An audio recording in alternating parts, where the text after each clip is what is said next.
When I'm 64. Welcome back to the Senior Hour. I'm Barbara Cochran with my co-host, Dr. Jean Dorio, on your hometown station, AM 1220 KHTS. And we're speaking with Alex Urbina, who is a life coach, a trainer, a counselor, you name it. And you've had the unfortunate opportunity to counsel kids who have been in trouble. It's actually my honor, my pleasure to make a difference with the teenagers, any teenager that steps in front of me. I believe that it's my purpose and it's what I'm passionate about. So it's my gift back to the world. We're talking with Alex Urbina, who has a radio show here on KHTS on Mondays, isn't it, Alex? It is. Mondays at 1 p.m., Life Leadership. Life Leadership. And, our kids need that leadership. But to a certain degree, they just need support. And when you have a headline in today's local newspaper that says 11th victim dies here in Santa Clarita in 10 months, that's a sign, and that's not a good sign. As a result of heroin overdose. Right, and, who knows how many other kind of medication overdoses we're seeing as well. But, is it getting worse? It's hard to say, but, I care that it seems to be out there, and I care that, people in our community are being exposed to this. But I also care that some people who are dying probably shouldn't die. And I think it's important that people at Action, the group you are working with, Alex, are out there educating and talking to the people, counseling those individuals who might be more susceptible. What kind of things do you do over there at Action Family Center that helps our kids out when they're faced with these kind of problems? Well, I work with a phenomenal team. Kerry Quashen is an amazing man, and he's been here. He's been a pillar, I think, of strength for the community, and he's been offering drug and alcohol rehab centers, and they have a variety of different programs. No matter what level you're at in that process, he's got something set up for you. And it just takes for you to make a phone call and reach out and say, hey, I need help. And his whole team is just a phenomenal group of people that are committed to not have it be not one more person, because one's too many. So the number 11, I don't even look at the number. If it's one, it's too many. And I think that's the stand that we're taking at Action, is that, we really want to, I know Kerry said this many times, he wants to put himself out of business. And I think that's one of the reasons why he created the Action Family Zone, which is designed to build up the confidence and the courage and develop the self-esteem in the kids so that they don't want the drug. And it's to do the preventative work. But here's what I've been noticing in my 17 years of doing personal development is it's really hard to get people to want to do preventative work. Because when things seem like they're working, no one wants to assure that. No one wants to reassure it and continue to self-educate.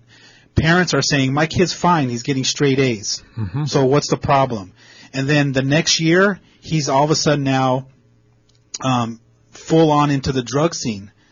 And in an instant, it's like, what happened in those 12 months? Well, what happened was you kept saying that everything is fine, but not really doing the work necessary within him or her to develop that confidence and that reassurance and the fulfillment that is deep down inside. You kept measuring it through the grades.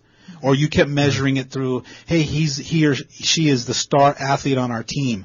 That doesn't mean anything anymore. Right. There could be an empty void. I've seen many star athletes and overachievers in school cry themselves to sleep at night because they have issues that they're dealing with that they've never really worked past. They might be growing up in a home where their parents divorced and they made these self-limiting beliefs about themselves. Maybe my dad left because I wasn't a good enough son or a daughter. That happens frequently. Absolutely. The children are the ones who feel they are to blame for mom and dad breaking up.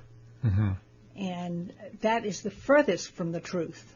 But they're not old enough to understand that. I know. Because many times it happens when they're so young. Yeah. How about, though, our seniors who are listening now, I think they heard you say when people come to Action and they present themselves, but, our seniors listening to the show see their grandkids and they don't know, oh, yeah, they're getting good grades. Oh, yeah, they're running cross country. They're doing super. But, they're not seeing all the problems. What are the signs that could be helpful, Alex, that our seniors listening right now, that they might see in their grandkids that would say, maybe there is a problem, an underlying problem that we need to take care of?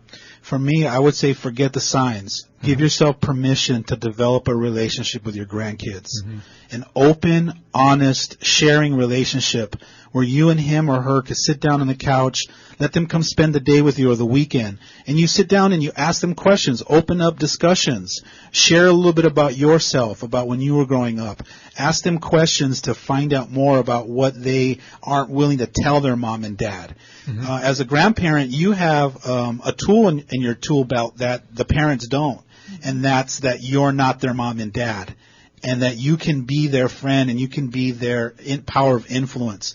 Just open up questions. Just create a dialogue so that you can create an outlet for your grandson or your granddaughter that they can share with you and vent and get stuff off their chest so that they can heal themselves. The important thing, though, is about that is the word listening.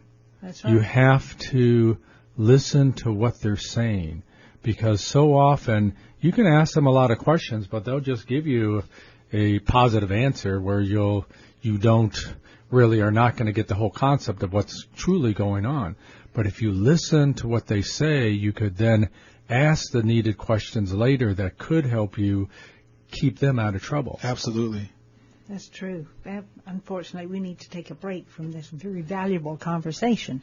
I'm Barbara Cochran with my co-host, Dr. Jean Doreo, on your hometown station, AM 1220 KHTS.